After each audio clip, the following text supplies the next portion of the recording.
കണ്ടിട്ടുണ്ടാവുമല്ലേ? അങ്ങനെയുള്ള കുറേ എക്സുകളാണ് ഇതിനകത്ത് ഇതിൻ്റെ മുഖത്തും കാണിന് പുറത്തുമൊക്കെ ഞാൻ ഗൂഗിളിൽ സെർച്ച് ചെയ്തപ്പോൾ കണ്ടത്, ഇത് കേട്ട് കഴിഞ്ഞിട്ട്.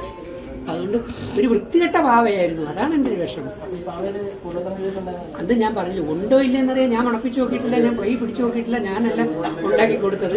അത് കൈ പിടിച്ചിരുന്നവർ, അത് പ്രവർത്തിച്ചിരുന്നവർക്ക് അതറിയാം എന്താണ് ഏതാണെന്ന്. എനിക്ക് ആ പാവയെക്കുറിച്ച് ഒരു ABC പോലും എനിക്കറിയില്ല. അനുമോൾ എൻ്റെ ഒരു സുഹൃത്താണ്. ഞങ്ങൾ സ്റ്റാർ മാജിക്കിൽ കുറേ എപ്പിസോഡ് ഞങ്ങൾ ഒരുമിച്ച് ചെയ്താണ്.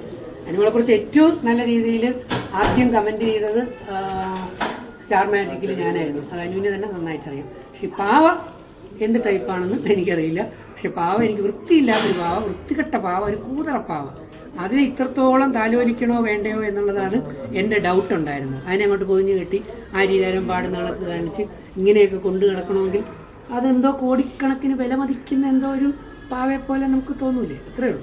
പാവയിൽ കൂടോത്രവും ഉണ്ടോ എന്നൊന്നും എനിക്കറിയില്ല. ചിലത് നിങ്ങളിട്ട വീഡിയോകൾ ഞാൻ കണ്ടിട്ടുണ്ട്. അത്രയേ ഉള്ളൂ. കുടിച്ചോട്ടാ.